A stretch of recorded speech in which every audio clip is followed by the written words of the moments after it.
President Obama said this week he wants the U.S. to take 10,000 Syrian refugees. The news comes as the human catastrophe in Syria intensifies.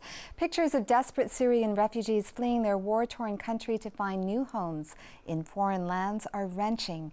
Joining me to talk about the refugee crisis are Sohaib Al-Agha, Vice President of the Syrian American Council, and Michael Provence teaches Middle East history and is an expert in Syria. Sohaib, President Obama says he wants the United States to take 10,000 refugees. But there are actually 4 million Syrian refugees. How big of a dent does Obama's offer make? Actually, there's 12 million displaced Syrian, only 4 million registered at the UN Refugee Agency.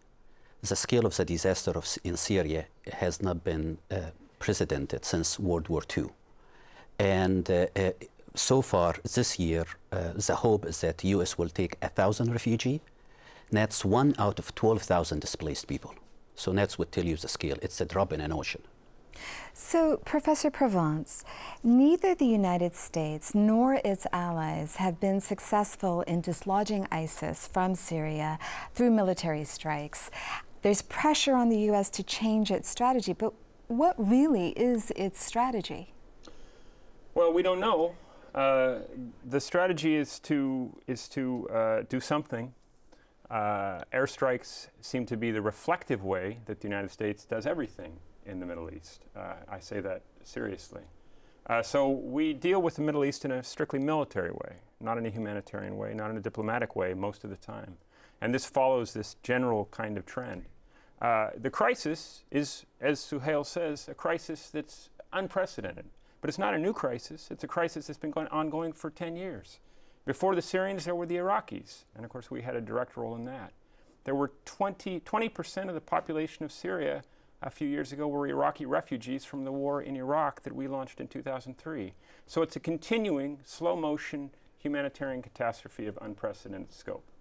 And a military solution, a solution that targets Islamist fighters against the government of Syria, the government that's been killing all these people in many cases, this is not much of a strategy at all. So we need something better, and we need something big, and we need something soon. Sohaib, your father still lives in Syria. What does he tell you about the daily struggles that Syrians face who've remained behind? Well, Syrian people have been abandoned, and the U.S. as leader of the free world had abdicated liberty in Syria. People are very desperate. And the refugee crisis is basically a symptom of a disease, and a disease is called Assad.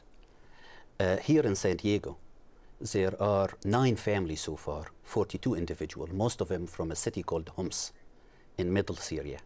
The city was leveled to the ground by Assad forces years before ISIS came to power and have a prominent position which they have right now in Syria. And now that ISIS is here, and you have government forces who have been hostile to their own people, what have been the interactions like between the citizens and ISIS fighters, between the citizens and government forces?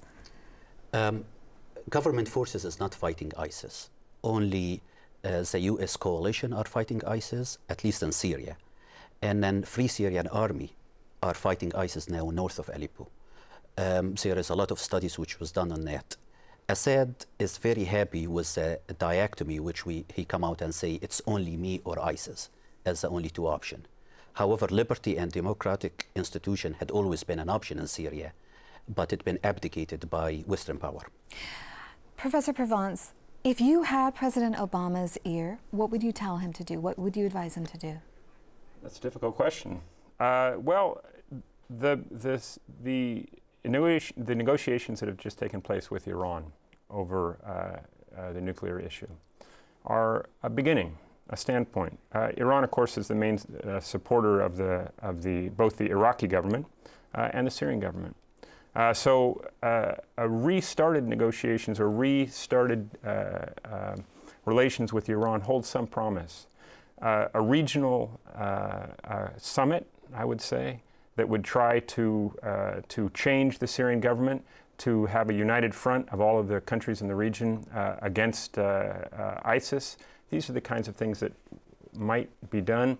A regional strategy for refugee resettlement, including Europe, But these are very difficult and cost a lot in political capital, and courage and initiative is in short supply. Very quickly, how difficult is it for you to see such turmoil in your motherland? Extremely difficult to see it happening, and it's extremely difficult to see my adopted home abandoning freedom. We're going to close it there. Sohaib, Professor Provence, thanks for coming on the program. Thank you. Thank you.